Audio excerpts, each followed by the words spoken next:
Bonsoir à tous et à toutes. Je ne sais pas si je vais réussir à vous faire rire, mais c'est une blague qui court non seulement en Tunisie, mais pratiquement dans tous les pays arabes. C'est une blague sur les mafias italiennes. Alors ces mafias italiennes se sont réunies un jour en conclave, je ne sais pas où, mettons à Paris ou je ne sais pas où. Et le capo commence à engueuler un peu ces mafieux italiens en leur disant « Mais écoutez, vous n'avez pas honte? Honte à vous, c'est quoi ces mafias ?» Regardez donc de l'autre côté de la Méditerranée, ça c'est des mafias qui ont réussi. Vous vous rendez compte, ils ont des aéroports, ils ont des armées, ils ont même un siège à l'ONU. C'est contre ces mafias-là que l'une de ces mafias qui a réussi. Oui, aujourd'hui, malheureusement, les mafias ne s'emparent pas d'un quartier, ne s'emparent pas d'une ville, ils peuvent s'emparer d'un pays. Et nous sommes aujourd'hui un certain nombre de pays à être régentés par des mafias. Et croyez-moi que le mot n'est absolument pas déplacé.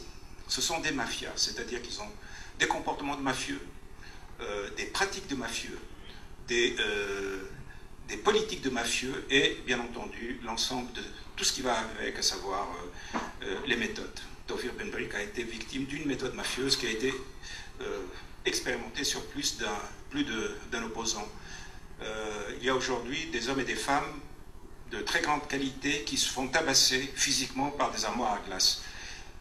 Il y a le vol des voitures des opposants est quelque chose d'extrêmement courant. Ce qui fait que derrière l'apparat d'un pays ou d'un gouvernement, etc., il y a véritablement une composante mafieuse.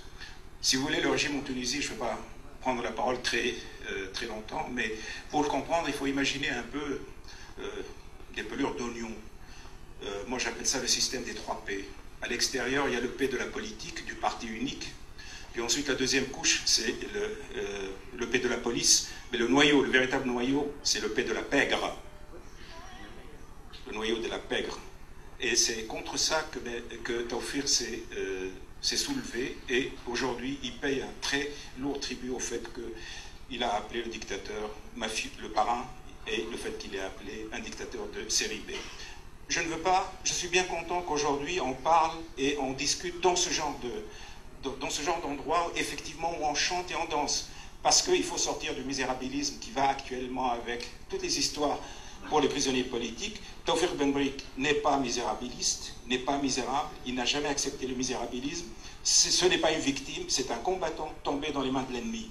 Et c'est ce combattant dans les mains de l'ennemi que nous devons absolument faire sortir parce qu'effectivement, il court un danger vital. Voilà le message que je voulais lancer ici. Et encore une fois, bravo pour vous tous qui êtes là. Bravo pour ceux qui ont organisé cette fête joyeuse, cette fête de la liberté, cette fête de la résistance, cette fête de l'insolence. Et je pense qu'un jour, nous aurons Taoufir bientôt ici avec nous pour nous faire rire de l'ensemble de ces mafieux qui sont à la fois grotesques, ridicules, bien que sinistres et dangereux. Merci à tous.